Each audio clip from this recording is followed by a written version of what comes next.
I will never be that person again, ever. I don't care if they kill me. I don't care if I live to be 1,000 years old. I will never be what I was before because I hate what I did. I am so sorry for what I did. On the evening of February 5, 1999, inside the Oklahoma State Penitentiary in McAlester, Sean Richard Sellers lay strapped to a gurney. At exactly 12:17 a.m., the state of Oklahoma carried out his execution by lethal injection. He was 29 years old, the youngest offender put to death in the United States for crimes committed as a juvenile since the death penalty was reinstated in 1976. The irony was stark. Sellers had entered death row at just 16 years old, a boy convicted of killing 3 people in cold blood. For more than a decade, his case wound through appeals that questioned his age, his mental state, and later his claims of redemption through religion. Supporters argued that no teenager should face the ultimate penalty, that he had been manipulated by dark beliefs and later transformed by faith. Yet none of those arguments erased the crimes that sealed his fate: the shooting of convenience store clerk Robert Bauer, and the murders of his own mother Vonda and stepfather Lee Bellafato. As the chemicals coursed through his veins, witnesses reported Sellers closed his eyes and whispered prayers. He spoke of forgiveness, of his newfound faith in Christ, and begged others not to follow the path he had chosen. But the execution proceeded, ending a life that had begun in youthful rebellion and ended under the weight of 3 coffins. His journey, from troubled teenager to self-proclaimed born-again Christian, spanned years of legal battles, psychiatric evaluations, and pleas for mercy. Yet his crimes were seared into Oklahoma's memory: a clerk gunned down over beer, and parents murdered in their sleep by their own son. The case left neighbors stunned, families broken, and a community grappling with whether justice meant mercy or death. But to understand how a 16-year-old from Oklahoma City became the last juvenile offender executed in modern American history, how 3 murders in homes and workplaces shattered lives and ignited a national debate, and why his case still lingers in conversations about justice, youth, and redemption, we have to go back. Back to September 8, 1985. Back to a quiet convenience store where a teenager pulled the trigger for the first time. Back to the moment when Sean Sellers crossed the line from troubled boy to convicted killer, and set himself on the path that led to the execution chamber. If you're drawn to stories of justice, betrayal, and the people who reach a point of no return, make sure to subscribe to No Way Out. This is where true crime meets truth. Real cases, real consequences.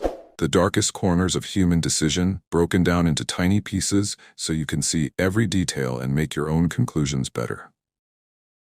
On May 18, 1969, in the small town of Corcoran, California, Sean Richard Sellers was born.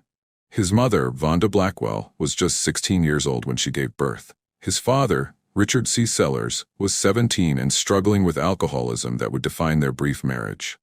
The young couple had married in Kings County, California, when Vonda was 15 and Richard 17. Their relationship was turbulent from the start. Richard's drinking created constant tension in their household, and by the time Sean was walking and beginning to speak, his parents' marriage was falling apart. Sean's earliest years were spent in a home where arguments were common and stability was rare. His father's alcoholism meant unpredictable behavior and frequent absences. Vonda, barely out of childhood herself, was trying to navigate motherhood while dealing with a partner whose drinking made him unreliable and often absent. When Sean was 3 years old, his parents divorced. The split was bitter, and Richard Sellers essentially disappeared from his son's life. This abandonment would leave Sean with questions about his identity that would persist throughout his childhood. Unlike other children who had fathers present in their lives, Sean grew up wondering why his dad had left and what that meant about his own worth. Vonda was now a single mother at 19, trying to support herself and her young son. She worked various jobs to make ends meet, often leaving Sean with her family members, while she tried to build a life for them both. The constant shuffling between caregivers meant Sean never had consistent attachment figures during his most formative years.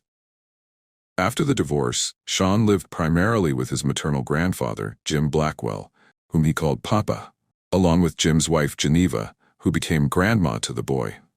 These grandparents provided more stability than Sean had experienced with his biological parents, but even this arrangement was temporary. Vonda met Paul Bellafato, a truck driver, when Sean was around 4 years old. Paul, also known as Lee, was a Vietnam War veteran who had served his country and earned decorations for his service. He was stable, hardworking, and offered Vonda the security she had been seeking. When they married, Sean finally had a potential father figure in his life. However, Lee's profession meant he was frequently on the road, driving cross-country routes that could keep him away for weeks at a time. When Vonda and Lee worked together as a driving team, Sean would again be left with relatives. This pattern of abandonment and return became the rhythm of Sean's early childhood. At age 5, Sean experienced another major disruption when his mother and new stepfather decided to take him with them to live in Los Angeles.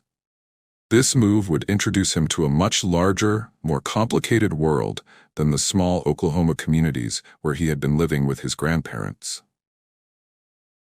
As Sean prepared for this move to Los Angeles, he had no way of knowing that this would be just the first of approximately 30 moves he would experience before reaching adulthood. The instability that had marked his first 5 years was about to intensify, setting the stage for the psychological challenges that would follow him throughout his youth. Sean, Vonda, and Lee moved into an apartment complex owned by Lee's Aunt Terry. The complex had strict rules about children, requiring Sean to stay quiet and contained at all times. He went from having the freedom to run around outdoors, climb trees, and explore his surroundings to being confined to small spaces and constantly told to keep his voice down. At school, Sean encountered his first taste of urban violence when older boys began bullying him. These weren't the typical playground conflicts he might have experienced in a small town. Groups of boys, some much larger and older, would target him specifically because he was different. A white boy from Oklahoma who didn't understand the social dynamics in the new environment. The fear of going to school became a daily reality for Sean. Each morning brought the possibility of confrontation with kids who seemed to enjoy intimidating the newcomer. This was his first exposure to what could be considered gang behavior, though at age 8, he didn't understand it in those terms. He just knew that school had become a place of fear rather than learning. During this period in Los Angeles, Sean experienced sexual abuse at the hands of an older male relative living in the apartment complex. The relative coerced Sean into performing sexual acts, leaving the boy confused and ashamed. Sean never told anyone about this abuse, believing somehow that he would get in trouble or that the incident was his fault. This sexual abuse added another layer of trauma to an already difficult situation. Sean was trying to adapt to a new city, new school, and new family dynamics, while also processing this violation. The silence around the abuse meant he had no way to understand or cope with what had happened to him. The apartment complex itself felt like a prison to Sean. Aunt Terry's house, where they ate dinner regularly, was filled with rules about not touching anything and staying quiet. The constant worry about breaking something or making too much noise added stress to every moment. Unlike the relaxed atmosphere at Papa and Grandma's house, this environment required constant vigilance and self-control. After approximately 2 years in Los Angeles, the family decided to return to Oklahoma. Sean was relieved to leave California behind, but the damage from those formative years had already been done. He had learned that the world could be a dangerous and unpredictable place, that adults might hurt children, and that safety was never guaranteed. The return to Oklahoma meant going back to live with Papa and Grandma, at least temporarily. For Sean, this felt like returning to the only real home he had ever known. However, the pattern of instability that had already been established in his life was far from over. Back in Oklahoma, Sean found temporary refuge with Papa Jim Blackwell and Grandma Geneva. But this stability was short-lived. Vonda and Lee continued their pattern of picking up Sean and moving him to new locations whenever their work or living situations changed. By his early teens, Sean had experienced over 20 different moves, creating a childhood defined by constant disruption. Each move meant starting over at new schools, which became increasingly difficult as Sean grew older. Making friends required time and consistency, both of which were absent from his life. Rather than risk the pain of forming attachments that would inevitably be broken, Sean began to withdraw socially. He learned to prefer isolation over the repeated experience of loss. The family name situation added to Sean's sense of being different. At school, he was Sean Sellers, but his guardians were the Blackwells, and his mother and stepfather were the Belofatos. In small towns where everyone knew each other's families, Sean's different surname marked him as an outsider. Teachers and classmates would ask questions he couldn't easily answer about his family structure. Despite these challenges, Sean showed academic promise. He consistently performed well in school, earning good grades and impressing teachers with his intelligence.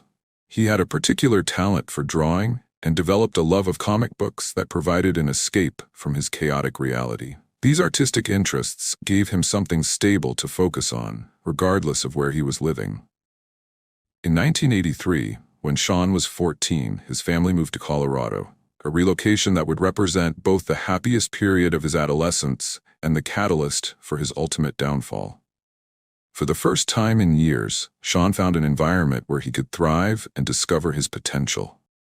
The Colorado mountains provided a stark contrast to the flat plains of Oklahoma and the urban chaos of Los Angeles. The natural beauty and outdoor opportunities appealed to Sean's artistic nature, and he found himself genuinely excited about exploring his new surroundings.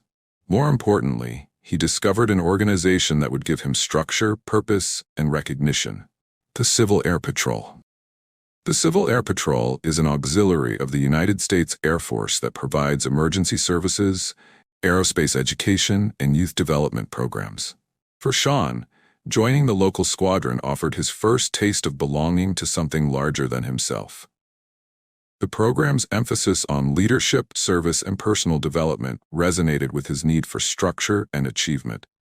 Sean threw himself into Civil Air Patrol activities with an enthusiasm he had never displayed before. He studied emergency response procedures, learned about aviation, and participated in search and rescue training. The program's clear hierarchy and merit-based advancement system appealed to his intelligence and work ethic. Unlike school, where his frequent moves had made it difficult to build lasting achievements, Civil Air Patrol offered a structured path to recognition and leadership. His dedication paid off remarkably quickly. Sean advanced through the ranks and was eventually selected as cadet commander of his squadron. This leadership position represented the first time in his life that other people had chosen him to be in charge, recognizing his abilities and trusting him with responsibility. The role required him to organize activities, lead other cadets, and represent his squadron at various events. Lee was genuinely proud of Sean's achievements in Civil Air Patrol. This approval from his stepfather meant more to Sean than he had expected. Lee's military background made him appreciate the discipline and leadership skills Sean was developing. For once, Sean felt like he was living up to adult expectations and earning respect through positive achievements rather than simply trying to avoid punishment.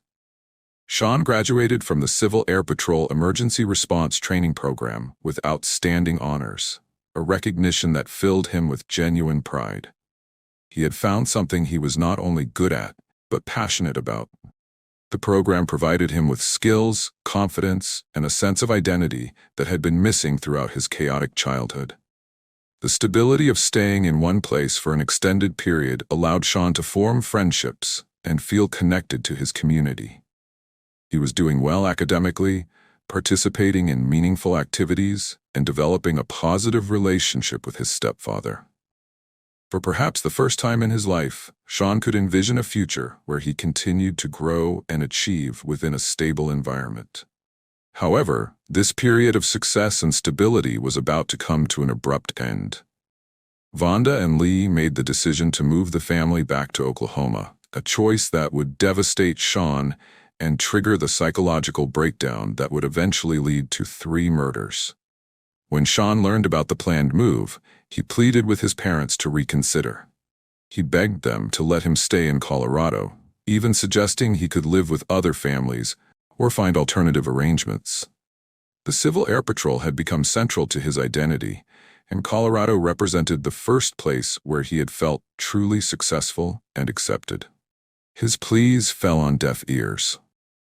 Vonda and Lee had made their decision based on economic opportunities and family considerations that didn't include Sean's emotional needs or his remarkable progress in Colorado. They saw the move as a practical necessity, not understanding that they were destroying the first positive trajectory Sean's life had ever taken. The forced departure from Colorado shattered something fundamental in Sean's psychological development. Just as he was discovering his potential and building a positive identity, that foundation was pulled away from him. The loss of his Civil Air Patrol position, his friends, and his sense of belonging created a devastating psychological wound. As the family prepared for another move back to Oklahoma, Sean's emotional state began to deteriorate rapidly. The teenage boy who had been thriving just weeks earlier was now facing another complete restart of his life.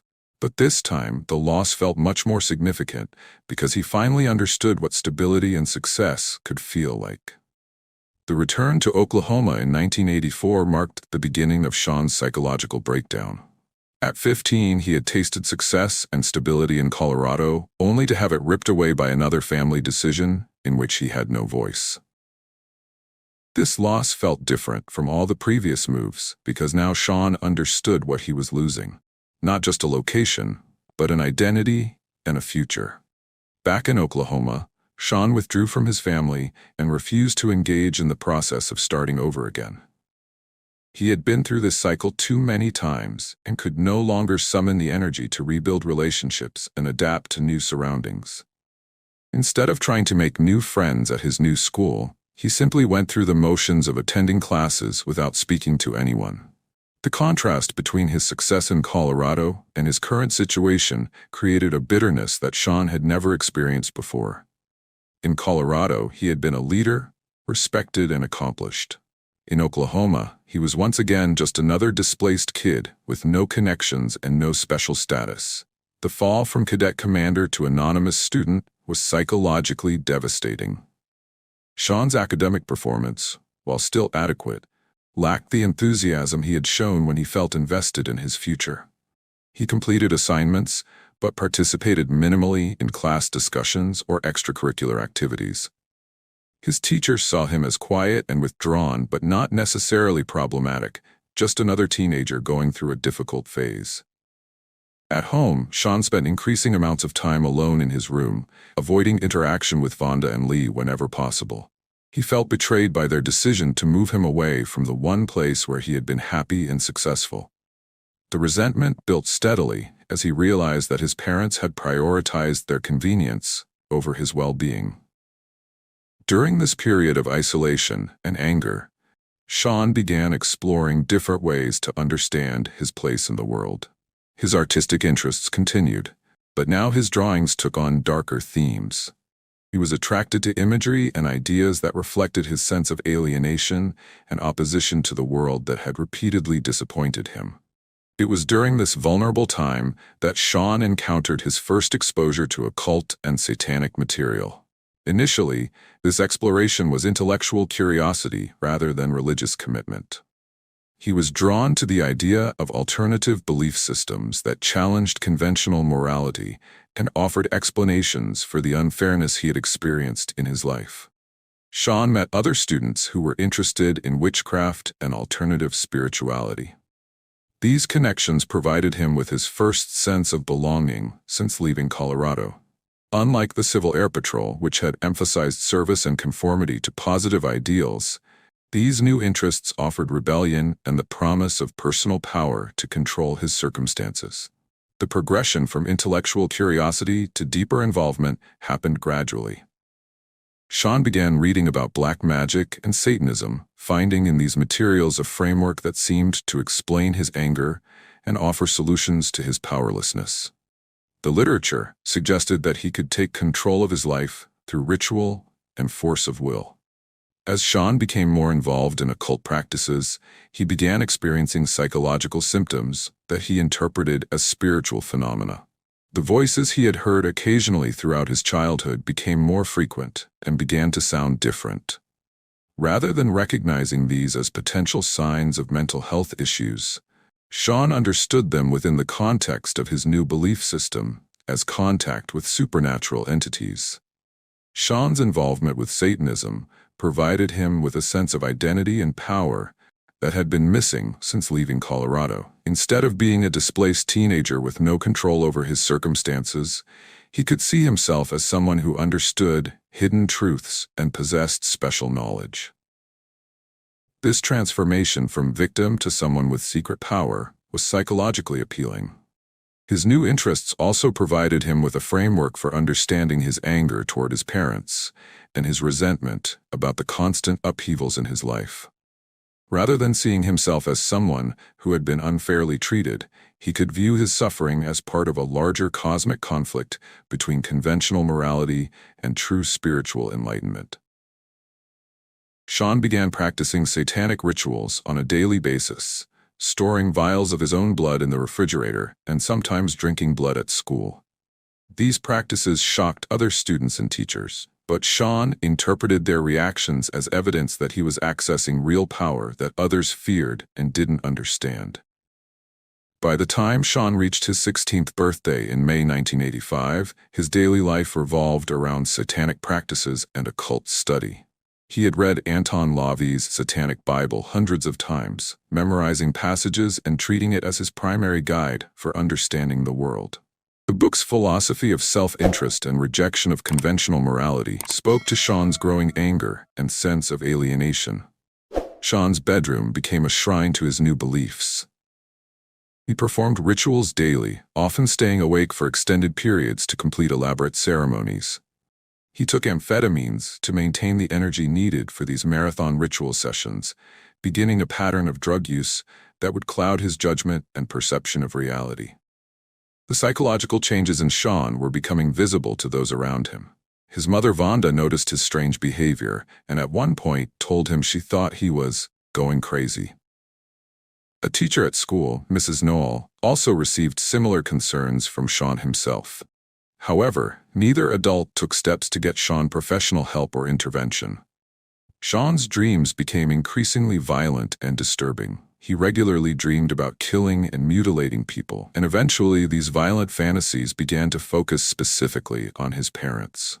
The line between his dream world and his waking thoughts was becoming increasingly blurred as his grip on reality weakened. During this period, Sean formed a close friendship with Richard Howard, another teenager who shared his interest in Satanism and violent fantasies. Their conversations became increasingly extreme, discussing rape, torture, and murder as if these were normal topics of interest. They would plan elaborate crimes with no intention of carrying them out, or so they initially believed. Sean and Richard spent hours discussing their violent fantasies in detail. They talked about waiting at stop signs in remote areas to kill random victims, about torturing Richard's ex-girlfriend through rape and mutilation, and about stealing money from Richard's employer by murdering her during her nightly bank deposit routine. These conversations served to normalize violence in both boys' minds. The friendship with Richard provided Sean with validation for his darkest thoughts. Instead of recognizing his violent fantasies as warning signs of psychological disturbance, Sean found someone who not only accepted these ideas, but contributed to them. Their shared interest in Satanism gave their violent discussions a pseudo-religious justification. Sean's relationship with his parents continued to deteriorate throughout 1985. He felt trapped in their household, but legally had no choice but to remain there until he turned 18. The feeling of being imprisoned in an unwanted situation added to his growing rage and sense of powerlessness. His exposure to violence within his family context had normalized aggressive behavior as a way to solve problems. Sean had grown up seeing his mother and stepfather carry guns and use physical force when they deemed it necessary. Violence was presented as a tool that strong people used to maintain control over their circumstances. The combination of satanic ideology, violent fantasies, drug use, and psychological instability was creating a dangerous psychological state in Sean. His ability to distinguish between fantasy and reality was deteriorating, and his moral boundaries were being systematically eroded by his daily immersion in materials that glorified violence and self-interest above all other considerations. As summer turned to fall in 1985, Sean's conversations with Richard Howard were becoming less theoretical and more focused on specific potential targets. They had identified people they disliked or who had somehow crossed them, and their discussions about violence were becoming more detailed and practical rather than purely fantastical. The psychological foundation for violence had been established through months of ritual practice, violent fantasy, and mutual reinforcement of destructive ideas. Sean's mental state was becoming increasingly unstable, and his connection to conventional moral boundaries was weakening with each passing day.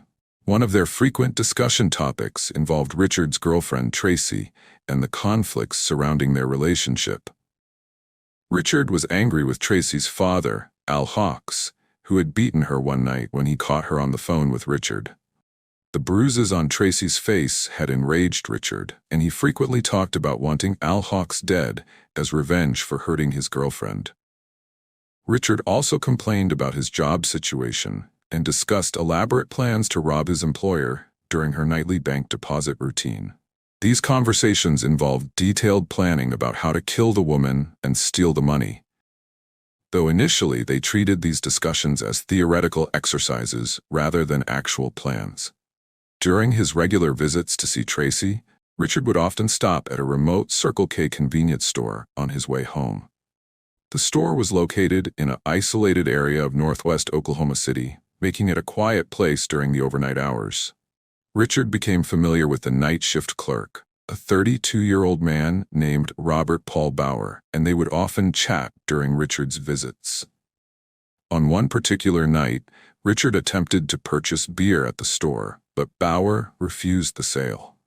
Whether Richard lacked proper identification or Bauer simply recognized that the teenager was underage, the refusal created anger and resentment in Richard's mind. This rejection by Bauer became another source of grievance that Richard shared with Sean during their violent fantasy sessions. The incident with Bauer refusing to sell beer transformed the store clerk from a random stranger into a specific target for their violent discussions. Richard began talking about Bauer as someone who had disrespected him and deserved consequences for his actions. In their distorted thinking, Bauer's adherence to store policy about alcohol sales became a personal insult that warranted retaliation. Sean listened to Richard's complaints about Bauer and began incorporating the store clerk into their violent fantasies. The two teenagers discussed various scenarios involving revenge against people who had crossed them, with Bauer joining Al Hawks and Richard's employer on their list of potential victims. The conversations were becoming more specific and practical. They talked about which weapons to use, how to avoid detection, and what time of night would be best for their attacks. Richard had access to his grandfather's .357 revolver and his brother's .22 rifle, weapons that featured prominently in their planning discussions. Sean's involvement in these specific plans marked a crucial shift in his psychological state. Rather than simply discussing violence in abstract terms, he was now actively participating in the targeting of real people for murder. The combination of his satanic beliefs, his deteriorating mental state, and Richard's encouragement was pushing him toward a point of no return. Neither Sean nor Richard understood that they were approaching a psychological precipice where fantasy would become reality, where their months of violent talk would translate into actual murder. The stage was set for the tragedy that would destroy multiple lives and demonstrate the devastating consequences of untreated mental illness combined with exposure to violent ideologies.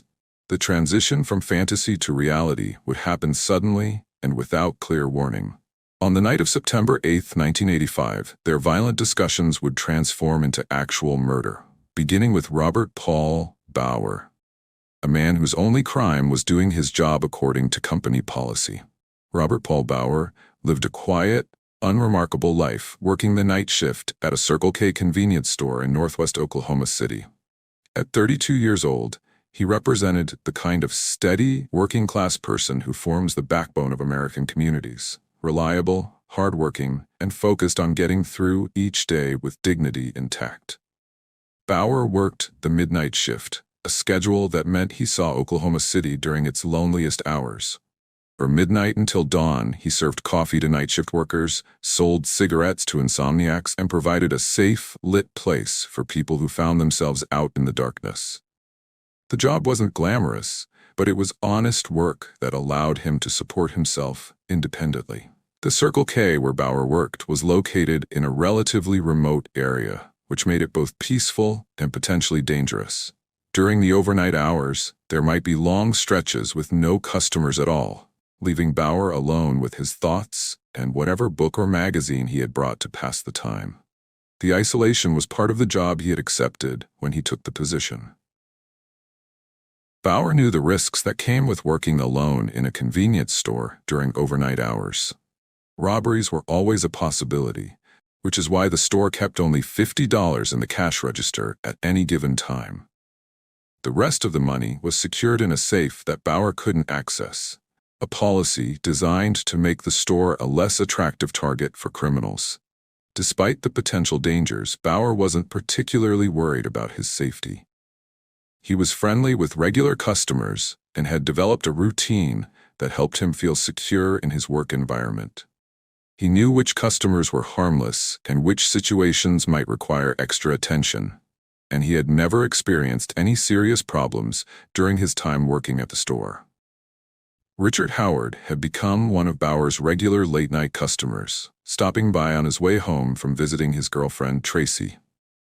Their conversations were typically friendly and casual, covering topics like car repairs and general small talk that helped pass the quiet hours.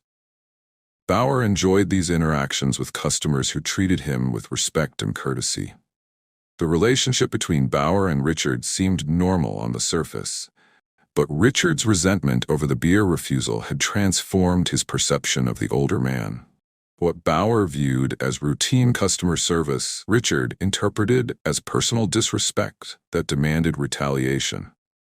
This fundamental misunderstanding would prove fatal for the unsuspecting store clerk. In Sean and Richard's discussions, Bauer became more than just a store clerk who had refused a beer sale. He became a symbol of adult authority that had crossed them, someone who represented the system that controlled and limited their actions. Their violent fantasies transformed Bauer from a person into a target, stripping away his humanity in preparation for his murder. As September 1985 progressed, Bauer continued his normal routine, unaware that two teenagers were planning to kill him. He maintained his friendly demeanor with customers, including Richard, never suspecting that his kindness and trust were being used against him by predators who viewed his helpfulness as weakness to be exploited. The night of September 8, 1985, began like any other for Robert Bauer. He arrived at work expecting another quiet shift, serving late-night customers and maintaining the store. He had no reason to suspect that this would be his last night alive, or that his willingness to be helpful and friendly would contribute to his own death at the hands of teenagers who had decided that his life was expendable for their twisted purposes. Richard Howard had become one of Bauer's regular late-night customers, stopping by on his way home from visiting his girlfriend Tracy. Their conversations were typically friendly and casual, covering topics like car repairs and general small talk that helped pass the quiet hours. Bauer enjoyed these interactions with customers who treated him with respect and courtesy.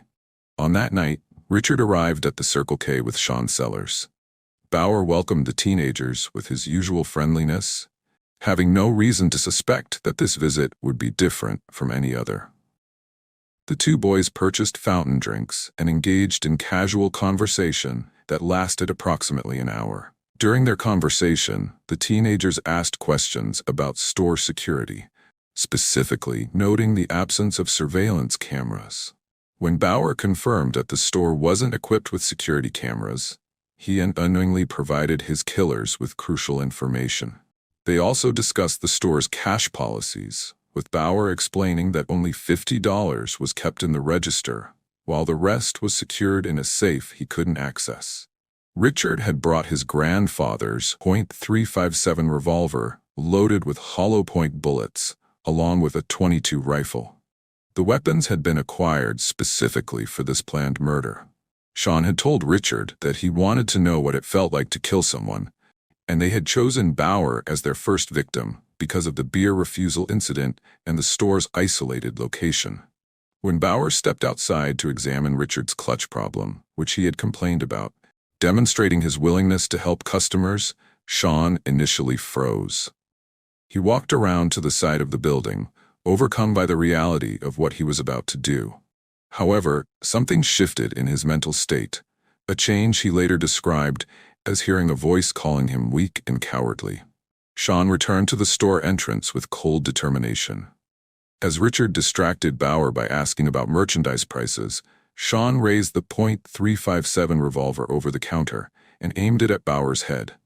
The first shot missed when Bauer flinched, alerting him to his danger and causing him to run toward the back of the store.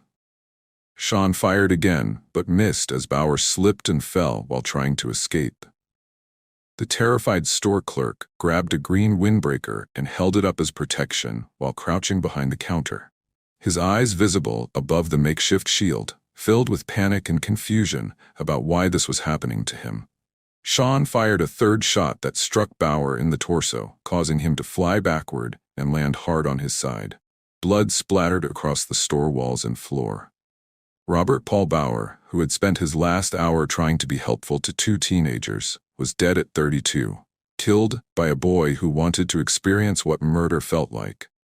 After the shooting, Richard attempted to open the cash register, but Sean told him to leave immediately. They fled the store, leaving behind a crime scene that would remain unsolved for months. In the car, both teenagers laughed about what they had done, treating the murder of an innocent man as if it were an exciting prank rather than the taking of a human life. The murder of Robert Bauer marked Sean's transformation from someone who fantasized about violence to someone who had actually taken a human life. Rather than feeling guilt or remorse, Sean experienced a sense of power and accomplishment. He had proven to himself that he could kill and avoid consequences, which fed into his growing sense of superiority over people who had never crossed that line. The police investigation into Bauer's murder made little progress initially. Without witnesses, security cameras, or obvious suspects, the case quickly became another unsolved crime in Oklahoma City's files. Sean and Richard weren't considered suspects because there was no apparent connection between two suburban teenagers and the dead convenience store clerk. Living with the secret of murder didn't burden Sean as it might have affected someone with normal psychological responses. Instead, the successful completion of his first killing seemed to validate his satanic beliefs and reinforce his sense that he was different from ordinary people. Within his twisted worldview, Bauer's death represented a spiritual achievement rather than a moral transgression. Sean's behavior at home and school remained relatively normal on the surface, which allowed him to avoid suspicion. He continued his academic performance and maintained his routine, demonstrating either complete psychological detachment or his ability to compartmentalize his actions within his belief system. This lack of visible guilt reflected the extent of his mental illness. However, Sean's relationship with his parents continued to deteriorate throughout the fall and winter of 1985 to 1986. The primary source of conflict was his relationship with Angel, a 15-year-old high school dropout whom his mother Vonda strongly disapproved of. Vonda saw Angel as a bad influence and reminded her of her own teenage mistakes, leading to increasingly heated arguments between mother and son. These conflicts over Angel became the focal point for all of Sean's accumulated anger and resentment toward his parents. Every argument reinforced his feeling of being controlled and trapped, unable to make his own decisions about his life. The successful murder of Robert Bauer had given Sean confidence that he could eliminate obstacles to his freedom through violence. By early 1986, Sean was regularly dreaming about killing his parents, and these dreams were becoming more detailed and realistic.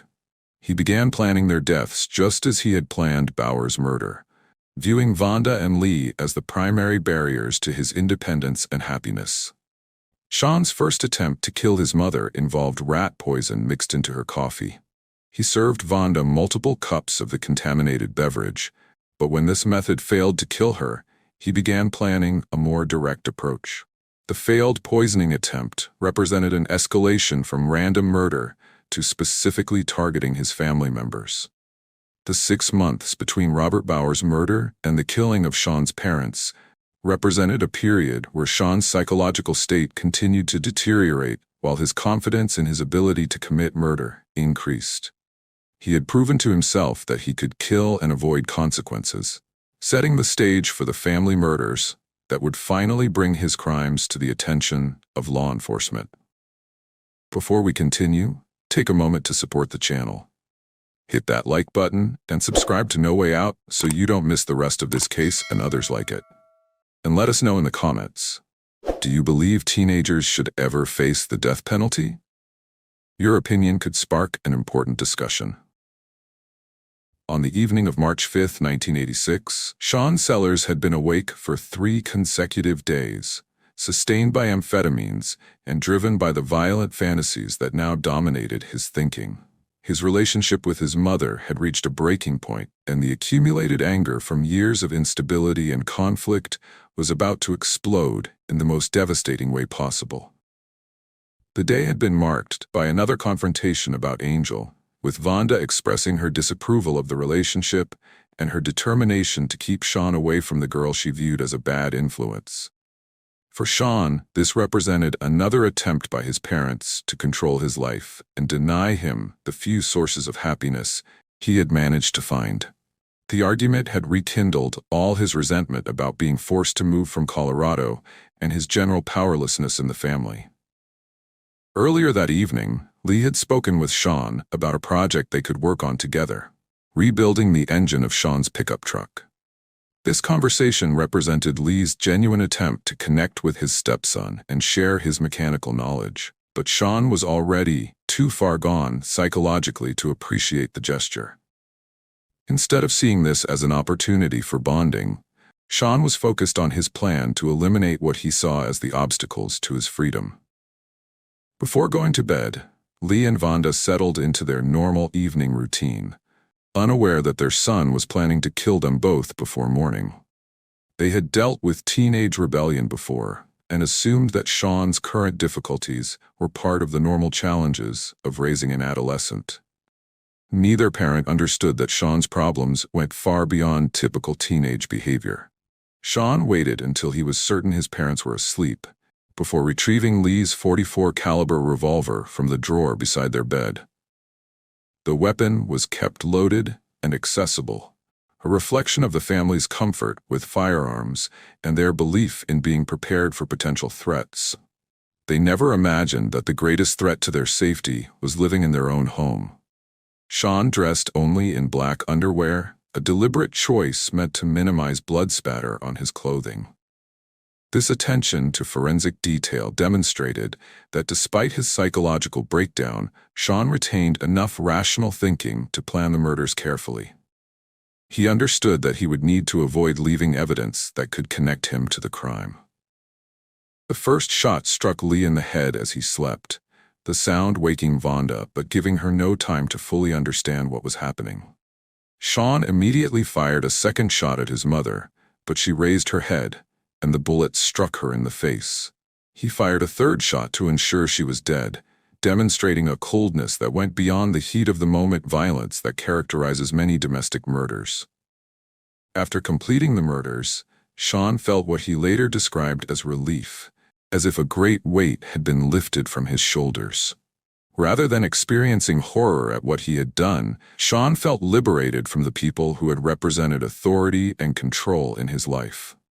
This reaction revealed the extent of his psychological disconnection from normal human emotions. Sean carefully staged the crime scene to make it appear that an intruder had broken into the house and murdered his parents during a robbery. He moved items around, opened drawers, and created signs of forced entry that he hoped would convince investigators that the murders had been committed by someone from outside the family. This staging required considerable time and planning, demonstrating that Sean was thinking clearly enough to attempt to cover up his crime. After completing the staging, Sean drove to Richard Howard's house to establish an alibi and share the news of what he had done. Sean and Richard hid the .44 revolver at Howard's house, along with the .357 that had been used to kill Robert Bauer. They planned to return to Sean's house later that morning, where Sean would discover the bodies and call police, establishing his role as the grieving son rather than the perpetrator of the murders. The plan initially worked exactly as Sean had envisioned. When he returned home with Richard and discovered the bodies, his emotional reaction appeared genuine to responding officers and neighbors. Sean's ability to display appropriate grief and shock demonstrated either his capacity for manipulation or his genuine dissociation from his actions. The Oklahoma City Police Department initially treated the Bellafato murders as a home invasion robbery, exactly as Sean had intended. The staged crime scene suggested that intruders had broken into the house, murdered the sleeping couple, and fled with valuables. Detective work began with the assumption that the killers were strangers to the family, which meant Sean wasn't immediately considered a suspect in his parents' deaths. Sean's emotional response to discovering the bodies appeared authentic to the responding officers and investigators. He seemed genuinely shocked and devastated by the loss of his parents, crying appropriately and answering questions in a manner consistent with a traumatized teenager who had just experienced an unimaginable tragedy. His performance was convincing enough that initial suspicion focused elsewhere. The investigation began by examining the couple's background for potential enemies or business conflicts that might have motivated the murders. Lee's military service and the family's involvement in trucking were explored as possible sources of dangerous contacts. Investigators also looked into recent financial transactions and social connections that might have exposed the family to criminal elements. However, as detectives processed the crime scene more carefully, inconsistencies began to emerge in the evidence. The staging of the robbery appeared too deliberate, with items moved in ways that didn't reflect the typical patterns of actual burglaries. Experienced investigators developed suspicions that the scene had been arranged to mislead them, rather than resulting from genuine criminal activity. The breakthrough in the case came from an unexpected direction. While investigating the Bellafato murders, detectives began looking more closely at other unsolved crimes in the area, including the murder of Robert Bauer at the Circle K store 6 months earlier. The random nature of that killing had made it difficult to solve, but investigators wondered if there might be connections between different unsolved cases. Richard Howard became a person of interest when investigators learned about his friendship with Sean and began exploring the possibility that the teenager might have information relevant to the case. When questioned, Howard initially maintained his story about spending the entire night with Sean, providing him with an alibi for the murders of his parents. However, as the investigation intensified, and Howard faced the possibility of being charged as an accessory to murder, he began to reconsider his loyalty to Sean. The pressure of police interrogation and the reality of potentially spending his life in prison for crimes he had only partially participated in led Howard to cooperate with investigators.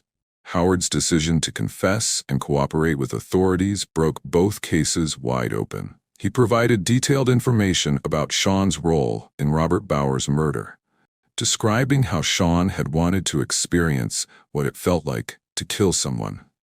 Howard also confirmed that Sean had come to his house immediately after murdering his parents, confessing the crime and asking for help in hiding the murder weapons.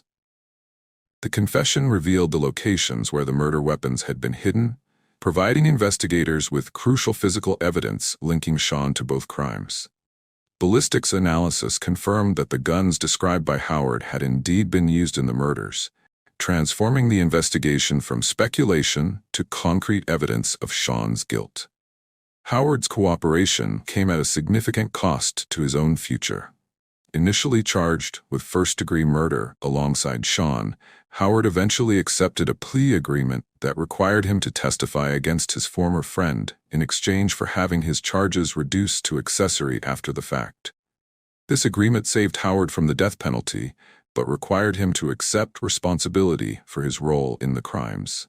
The revelation that Sean had committed both murders shocked the community and his extended family members. People who had known Sean as a polite, intelligent teenager struggled to understand how someone so young could have committed such brutal crimes. The randomness of Robert Bauer's murder and the intimate nature of the family murders seemed to indicate a level of psychological disturbance that few had recognized. Sean's arrest marked the beginning of a legal process that would ultimately lead to his execution, but it also initiated a broader examination of the factors that had contributed to his psychological breakdown. The investigation revealed a pattern of instability, trauma, and mental health issues that had been building throughout Sean's childhood and adolescence. As the case moved toward trial, investigators continued gathering evidence about Sean's involvement in Satanism and his increasingly disturbed behavior in the months leading up to the murders. This information would become crucial in understanding the motivations behind the crimes and in developing the prosecution's case for the death penalty. Sean Sellers' trial began in 1986, with the state of Oklahoma seeking the death penalty for all three murders. At 17 years old, Sean faced the possibility of becoming one of the youngest people executed in the United States since the reinstatement of capital punishment. The case attracted significant attention due to Sean's age and the brutal nature of the crimes he had committed. The prosecution's case was built primarily around Richard Howard's testimony, as there was little physical evidence directly linking Sean to the murders beyond the weapons Howard had helped conceal.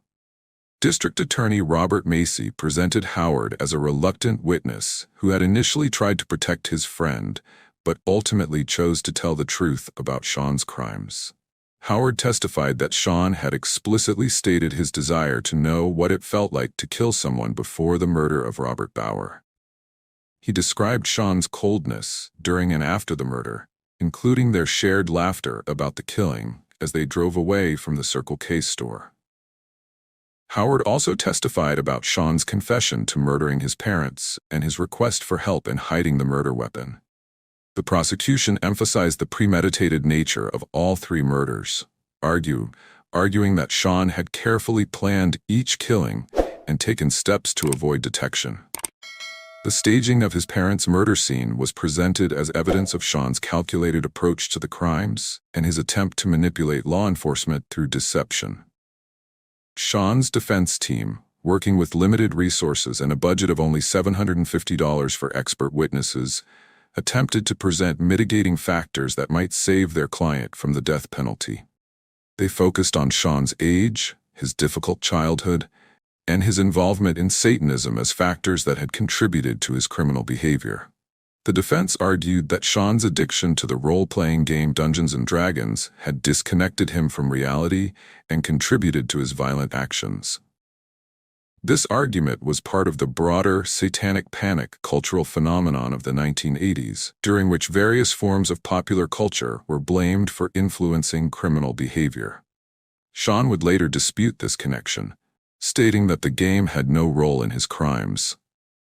A psychiatric expert testified for the defense that Sean was legally unconscious at the time of the murders, meaning he was not mentally present or aware of his actions when he committed the crimes. The expert argued that Sean was either insane or suffering from automatism that prevented him from forming the intent necessary for first-degree murder. The prosecution countered with their own psychological expert who had briefly examined Sean during earlier court proceedings but had not specifically tested him for mental illness at the time of the crimes.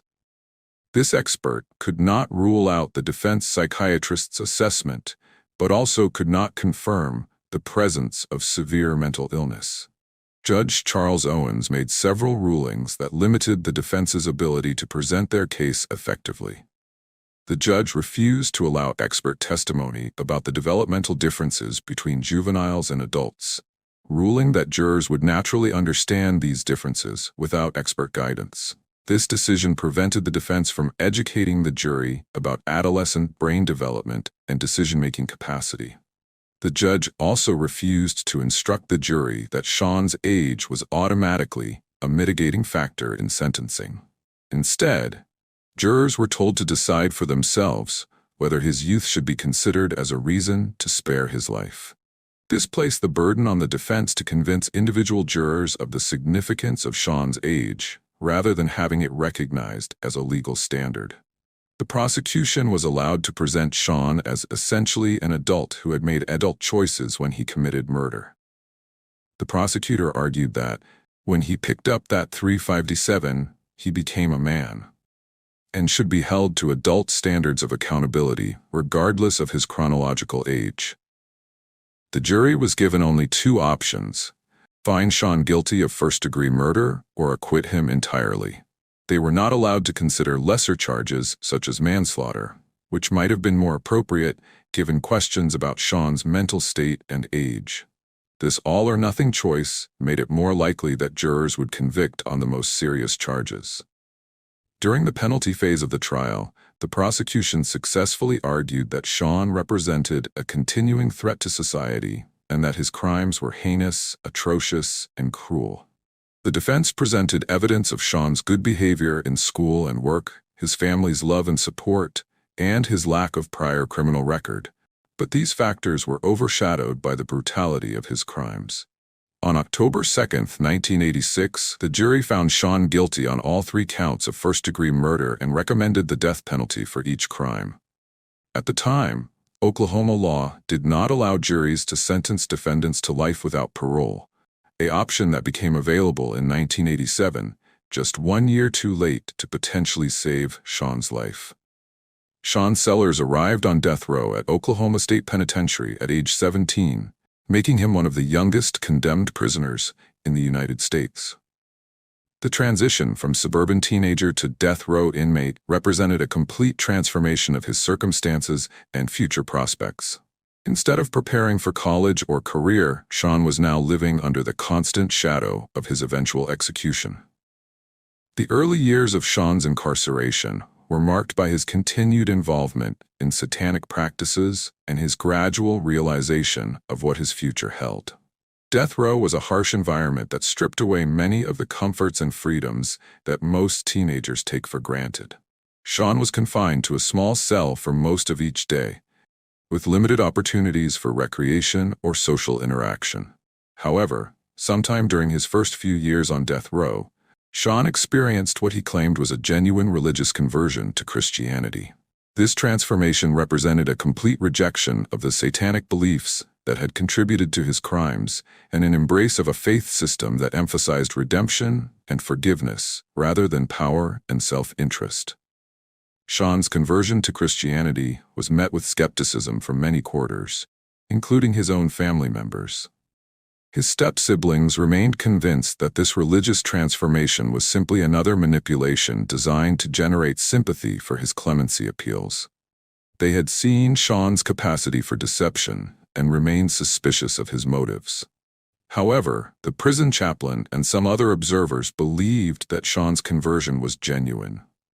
They noted changes in his behavior, his engagement with religious studies, and his apparent remorse for his crimes as evidence that his transformation was real rather than calculated.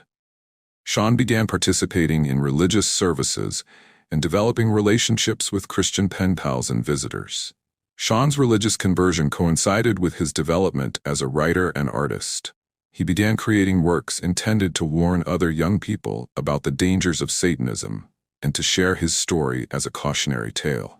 His autobiography, Web of Darkness, was published in 1990 by a Christian publishing house and detailed his descent into Satanism and violence.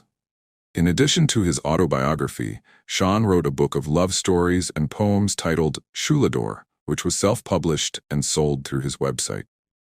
These creative works represented Sean's attempt to contribute something positive to the world and to demonstrate that he had changed from the person who had committed murder at age 16. Sean's case began attracting attention from death penalty opponents and juvenile justice advocates who argued that executing someone for crimes committed as a minor violated both constitutional principles and international human rights standards. His youth at the time of the crimes made him a compelling symbol for arguments against juvenile execution. The most significant development in Sean's case came in 1992, when he was diagnosed with multiple personality disorder by a team of mental health professionals. This diagnosis suggested that Sean's crimes had been committed by alternate personalities, and that the person facing execution was not the same person who had committed the murders. The MPD diagnosis was supported by sophisticated brain imaging technology that showed different brainwave patterns corresponding to different personality states. Quantitative electroencephalogram tests revealed that Sean had suffered brain damage from a childhood head injury, and that his brain activity changed dramatically when different personalities were in control. 3 mental health experts concluded that Sean had at least 3 distinct personality states, and possibly as many as 8. They identified specific alternate personalities, including Danny, who was left-handed despite Sean being right-handed, and the controller, who appeared to be responsible for the murders. The experts argued that the personality in control during the murders would not have been able to distinguish right from wrong. This diagnosis raised profound questions about Sean's legal culpability for his crimes. If the murders had indeed been committed by alternate personalities operating without the knowledge or consent of Sean's primary personality, then executing Sean would amount to killing an innocent person for crimes committed by someone else, sharing the same body. The MPD diagnosis also provided a medical explanation for the childhood trauma and abuse that Sean had experienced. Multiple personality disorder typically develops as a psychological defense mechanism in response to severe childhood trauma, allowing the mind to compartmentalize experiences that are too overwhelming to process normally. However, the timing of the diagnosis created legal complications. Because MPD had not been identified at the time of Sean's trial, courts ruled that this evidence should have been presented during the original proceedings and could not be considered on appeal. This procedural ruling meant that potentially exonerating evidence was dismissed on technical grounds, rather than being evaluated on its merits. The discovery of Sean's mental illness marked the beginning of a new phase in his legal battle, as his attorneys worked to find ways to present this evidence to courts, despite the procedural barriers they faced. The case was evolving from a simple murder prosecution to a complex examination of mental illness, legal procedure, and the appropriateness of executing juveniles. The case moved to federal court, where attorneys argued that failing to present the MPD evidence constituted ineffective counsel and violated Sean's constitutional rights. In 1998, the 10th U.S. Circuit Court of Appeals acknowledged the compelling nature of the evidence, noting there was significant proof that the person facing execution was not the same person who committed the crimes, potentially rendering Sean actually innocent. However, the court ruled they were limited in overturning state convictions based solely on factual innocence claims, suggesting Sean's best hope was executive clemency rather than continued appeals. As Sean's execution date approached, his case attracted significant international attention. Human Rights Watch, Amnesty International, the European Union, Archbishop Desmond Tutu, and the American Bar Association all opposed his execution, highlighting America's isolation on juvenile executions since 1990. Sean's supporters created a website sharing his writings and organizing clemency efforts, while his media appearances on shows like Oprah demonstrated his apparent rehabilitation and remorse. A particularly compelling aspect of the clemency campaign was support from Diana Cron, an original juror who regretted her death sentence vote and believed knowledge of Sean's mental illness would have changed the verdict. She explained the jury feared a life sentence would mean release after 7 to 15 years and never expected the execution to actually occur. Despite growing clemency support and evidence of mental illness, Oklahoma Governor Frank Keating refused to commute the sentence, having publicly stated no one would receive clemency during his administration, effectively eliminating Sean's final chance for survival.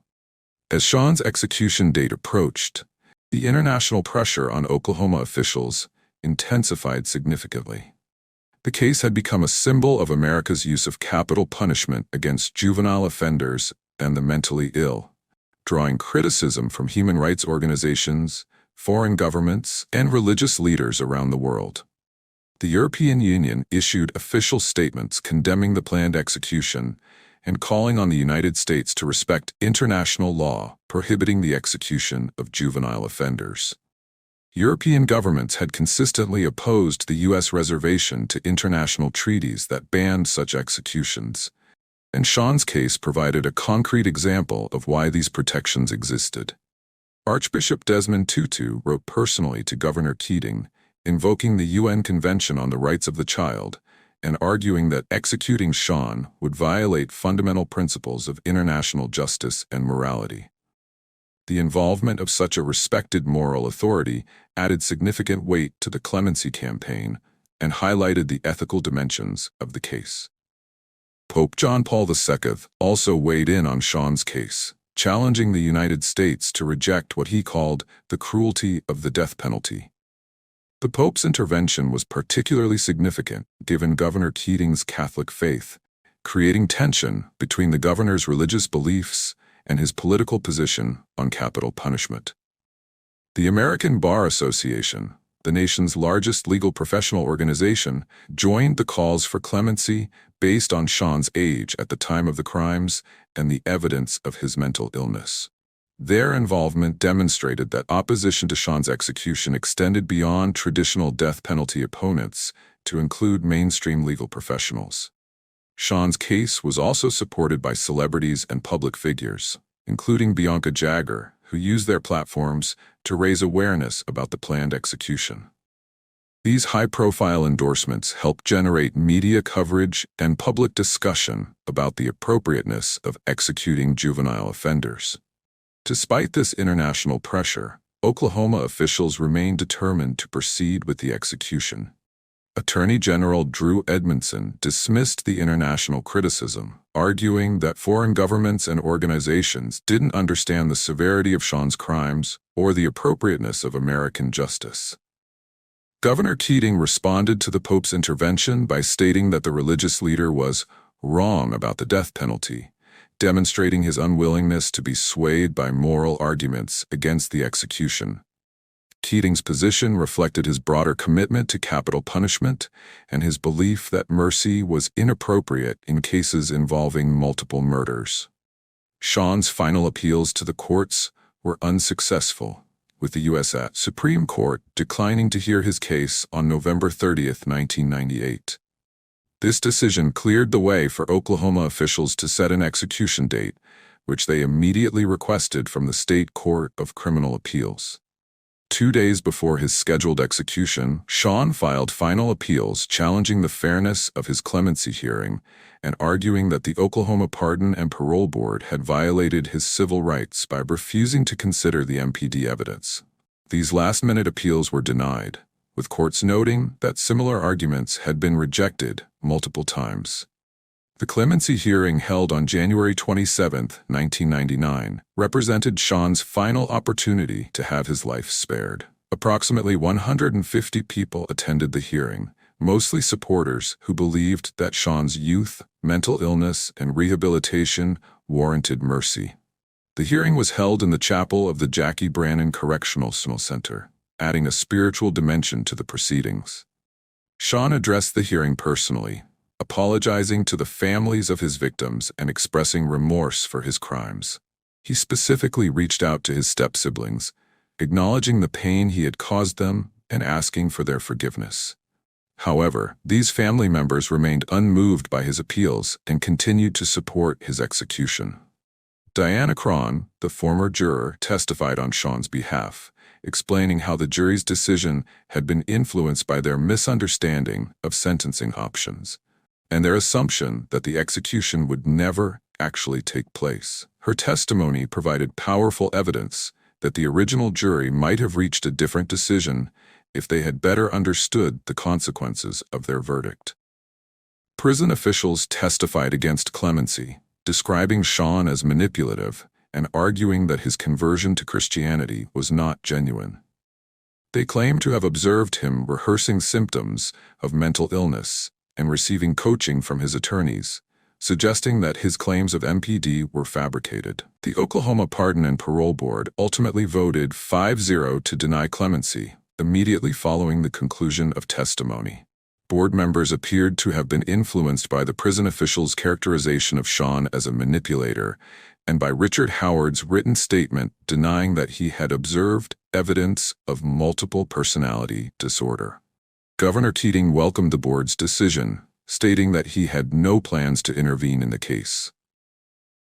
This announcement eliminated Sean's final hope for avoiding execution and confirmed that he would become the first person executed in 40 years for crimes committed at age 16.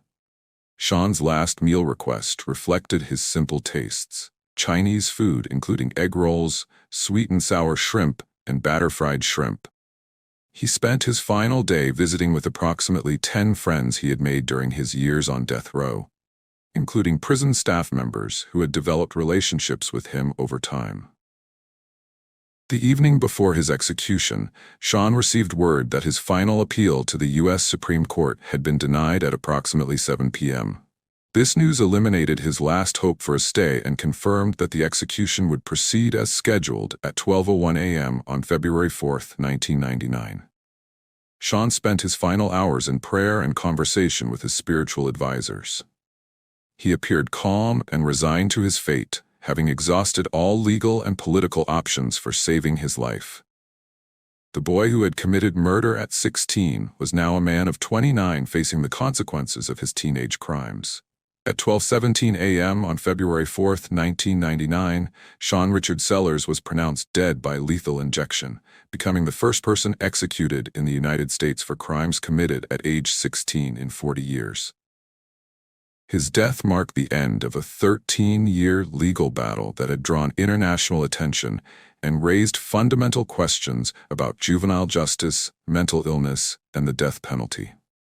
Sean's final statement addressed his step-siblings who were present to witness his execution, though his words brought them no comfort. Instead of the apology they had hoped to hear, Sean told them, "All the people that are hating me right now and are here waiting to see me die, when you wake up in the morning, you're not going to feel any different. You're going to hate me just as much tomorrow as tonight." He continued, "When you wake up and nothing has changed inside, reach out to God and He will be there for you. Reach out to God and He will heal you. Let Him touch your hearts. Don't hate all your lives. I love you all." These words, intended as a final message of forgiveness and spiritual guidance, were received by his family members as presumptuous and lacking in genuine remorse. In his final moments, Sean sang Christian music and declared, "Here I come, Father, I'm coming home." He then turned to Warden Gary Gibson and said, "Let's do it, Gary, let's get it on." His last words were sung, "Set my spirit free that I might praise thee. Set my spirit free that I might worship thee." Noelle Belafato Terry, Sean's stepsister, later expressed her anger at his final statement, saying, "He basically addressed the fact that we would still feel the same. It is very presumptuous that he would know how we would still feel." The family members had wanted Sean to apologize for his crimes, or at least acknowledge their mother's memory, but instead felt he had focused on their reactions rather than his own guilt. The execution was witnessed by 7 relatives of Paul Belafato and 7 witnesses chosen by Sean, including 2 spiritual advisors. Some family members wore buttons inscribed with the date and the word justice, reflecting their view that Sean's death represented appropriate punishment for his crimes. Outside the prison, approximately 100 death penalty opponents held a candlelight vigil, reading scriptures and protesting the execution of someone who had been a child when he committed his crimes. The protesters included people who had been moved by Sean's ministry work and those who opposed juvenile executions on principle. The international response to Sean's execution was swift and critical. Amnesty International condemned the killing as a violation of international human rights standards, noting that the United States had now executed more juvenile offenders than all other countries combined since 1990. European Union officials reiterated their opposition to juvenile executions and called on the United States to align its practices with international law. The execution reinforced international perceptions of American exceptionalism in human rights matters and damaged relationships with allied nations that opposed capital punishment. Sean's death occurred just 6 years before the U.S. Supreme Court would rule in Roper v. Simmons that executing juvenile offenders violates the 8th and 14th Amendments to the Constitution. This 2005 decision spared the lives of more than 70 juvenile offenders who were on death row, but it came too late to save Sean's life. The timing of the Roper decision has led many observers to view Sean's execution as a tragic mistake that might have been avoided if his appeals had been delayed by just a few more years. His case became a crucial precedent cited by attorneys arguing against juvenile executions and helped build the legal foundation for the eventual Supreme Court ruling. Sean's writings and ministry work continued to influence people after his death. His books remained available, and his website preserved his journal entries and letters as a record of his transformation from teenage murderer to death row minister. These materials provided ongoing warnings to young people about the dangers of Satanism and violence. The Sean Sellers case highlighted numerous systemic problems in the American justice system, including the inadequacy of mental health resources for defendants, the procedural barriers that can prevent consideration of compelling evidence, and the tension between state and federal authority in capital cases. His execution also demonstrated the limitations of the clemency process as a safeguard against wrongful executions. Despite compelling evidence of mental illness and strong international pressure for mercy, the political dynamics of capital punishment made it virtually impossible for elected officials to grant clemency in high-profile murder cases. The case raised profound questions about the nature of criminal responsibility, particularly in cases involving severe mental illness. The evidence that Sean's crimes may have been committed by alternate personalities challenged traditional notions of individual accountability and highlighted the complexity of mental health issues in criminal justice. Sean Sellers died as he had lived his final years, as a controversial figure who inspired both devoted support and bitter opposition. His supporters saw him as a redeemed man who had overcome a troubled past and found genuine spiritual transformation.